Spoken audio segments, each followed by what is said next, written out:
Hello guys, welcome back to the channel and welcome back to Elite Wrestling. तो guys हर बार की तरह ही आज इस वीडियो में मेरे पास आपके लिए AEW से लेकर बहुत सारे अपडेट्स है। और गाइज आज की वीडियो की अपडेट्स बहुत ही मालदार अपडेट्स होने वाली है। और मैंने ऐसा इसलिए कहा क्योंकि गाइज आज इस वीडियो में हम मेनली जिन अपडेट्स के बारे में बात करने वाले हैं वो सभी अपडेट्स पैसों से रिलेटेड है। और गाइज आज इस वीडियो में हम जानने वाले हैं कि माइक टायसन ने ऑल एलीट रेसलिंग में एक अपीयरेंस करने के लिए कितने पैसे चार्ज किए हैं। जानने वाले हैं कि कैसे इस पैंडेमिक वाली सिचुएशन में भी ऑल एलीट रेसलिंग ने बहुत सारे पैसे कमाए हैं। और गाइज आज इस वीडियो में हम जानने वाले हैं कि कौन है डबल और नथिंग पेपर-व्यू में होने वाले कैसीनो लैडर मैच का अगला पार्टिसिपेंट। और इसी के साथ आज इस वीडियो में हम बात करने वाले हैं कि क्यों है शॉन स्पियर्स नाराज। तो गाइज अब ज्यादा देर ना लगाते हुए चलिए ये वीडियो शुरू करते हैं। और गाइज सबसे पहले जानते हैं कि कौन है ऑल एलीट रेसलिंग के अगले पेपर-व्यू डबल और नथिंग में होने वाले कैसीनो लैडर मैच का अगला पार्टिसिपेंट। गाइज मैं आपको लगातार हर वीडियो में इस मैच के बारे में अपडेट दे रहा हूँ क्योंकि ऑल एलीट रेसलिंग हर दिन इस मैच का अगला पार्टिसिपेंट रिवील कर रही है। और गाइज अब तक इस मैच के लिए 7 पार्टिसिपेंट रिवील हो चुके थे, लेकिन गाइज अब AEW ने इस मैच का 8वां पार्टिसिपेंट रिवील कर दिया है। और गाइज इस मैच के 8वें पार्टिसिपेंट कोई और नहीं बल्कि जुरासिक एक्सप्रेस के पावर हाउस लुचासोरस होने वाले हैं। गाइज यहाँ पर मैं भी सोच रहा था कि इस मैच में कोई ना कोई पावर हाउस सुपरस्टार होना चाहिए। और गाइज यहाँ पर फाइनली ऑल एलीट रेसलिंग ने यह बात कंफर्म कर दी है कि इस मैच में जो पावर हाउस सुपरस्टार एंटर करने वाला है वो सुपरस्टार कोई और नहीं बल्कि जुरासिक एक्सप्रेस के लुचासोरस है। और गाइज अब यहाँ पर इस मैच के 9 पार्टिसिपेंट में से 8 पार्टिसिपेंट रिवील हो चुके हैं। जो 8 पार्टिसिपेंट है Darby Allin, Colt Cabana, Orange Cassidy, Rey Fenix, Scorpio Sky, Frankie Kazarian, Kip Sabian और लुचासोरस। और गाइज अब इतने पार्टिसिपेंट इस मैच के रिवील हो चुके हैं, लेकिन गाइज अभी भी इस मैच के लिए एक पार्टिसिपेंट की जगह बाकी है जो मुझे लगता है कि हमें डबल और नथिंग पेपर-व्यू में एक सरप्राइजिंग एंट्रेंस के तौर पर देखने को मिल सकता है। और गाइज अब यह पार्टिसिपेंट कोई भी हो सकता है, तो आप मुझे कमेंट कर बताइए कि आपको क्या लगता है कि पार्टिसिपेंट कौन होगा। लेकिन गाइज अब हम आगे बढ़ते हैं और बात करते हैं हमारी अगली अपडेट की।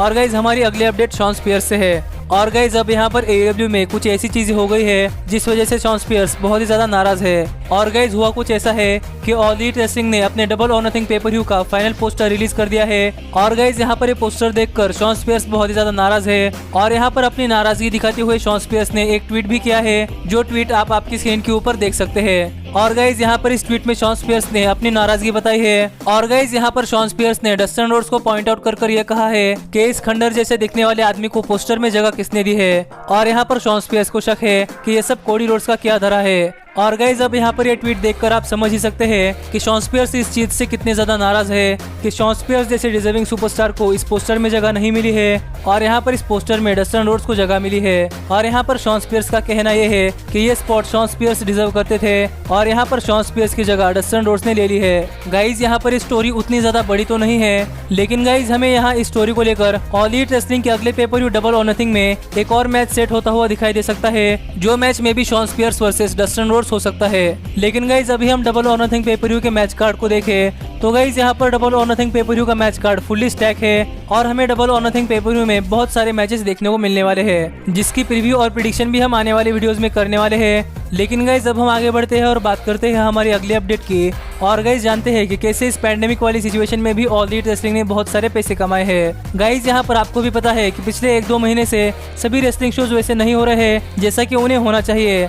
और यहाँ पर मेरे कहने का मतलब ये है कि ये सभी शोज बिना क्राउड के हो रहे हैं। और यहाँ पर इसमें हम कुछ कर भी नहीं सकते क्योंकि गाइज ये एक ग्लोबल पैंडेमिक है जो कि पूरी दुनिया को इन्फेक्ट कर रहा है। और इसी वजह से हमें सारे रेसलिंग शोज बिना किसी क्राउड के एक खाली स्टेडियम में देखने को मिले हैं। और गाइज यहाँ पर इन चीजों पर सब लोगों का कहना यह था कि सारे रेसलिंग शोज बिना किसी ऑडियंस के सामने हो रहे हैं, जिससे कि जो कंपनियां अपने रेसलिंग शोज प्रोवाइड कर रही है वो सभी कंपनियां बहुत बड़े नुकसान में जाने वाली है। लेकिन गाइज यहाँ पर ऑल एलीट रेसलिंग ने इस चीज को गलत प्रूव कर दिया है। और गाइज इस पैंडेमिक वाली सिचुएशन में भी ऑल एलीट रेसलिंग ने बहुत तगड़ा प्रॉफिट कमाया है।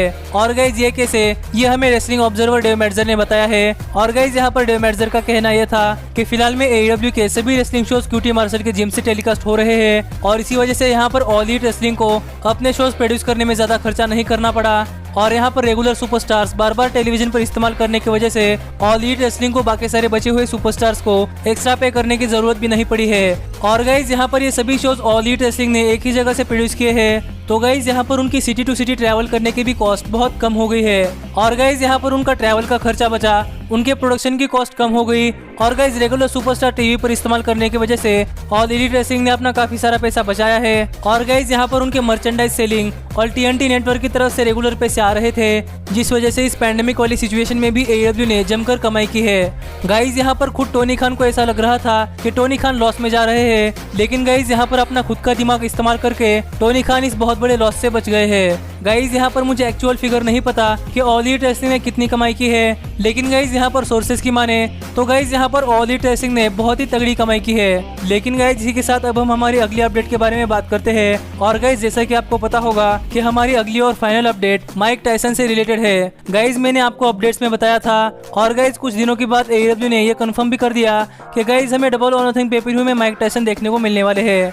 लेकिन गाइज अब यहाँ पर फाइनली डेव मेल्जर की तरफ से एक रिपोर्ट आई है जो हमें बताती है कि डबल और नथिंग पेपर में आने के लिए माइक टायसन ने कितने पैसे चार्ज किए हैं। और गाइज यहाँ पर इस रिपोर्ट की शुरुआत डेव मेल्जर ने माइक टायसन के उनके पहले रेसलिंग अपीयरेंस के बारे में बात करते हुए की है, जो कि माइक टायसन ने 1998 में WWF में दी थी। और गाइज यहाँ पर इस अपीयरेंस के बारे में बात करते हुए डेव मेल्जर ने कहा कि गाइज 1998 में WWE में अपीयर होने के लिए माइक टायसन ने WWE से $3.5 मिलियन चार्ज किए थे। और गाइज यहाँ पर अपीयरेंस किसी एक शो के लिए नहीं, बल्कि गाइज यहाँ पर माइक टायसन ने WWE के लिए लगातार 3-4 शो के लिए अपीयरेंस दी थी। यानी कि गाइज 1998 के रेसलमेनिया के पूरे वीकेंड में माइक टायसन WWE के टेलीविजन पर अपीयर हुए थे। और तब वहां पर माइक टायसन ने लगभग 3 से 4 अपीयरेंस WWE के लिए की थी और उन 4 अपीयरेंस के माइक टायसन ने $3.5 मिलियन चार्ज किए थे। लेकिन गाइज तब वहां पर माइक टायसन उतने डॉलर चार्ज भी कर सकते थे क्योंकि गाइज माइक टायसन तब वहां पर अपने प्राइम में थे।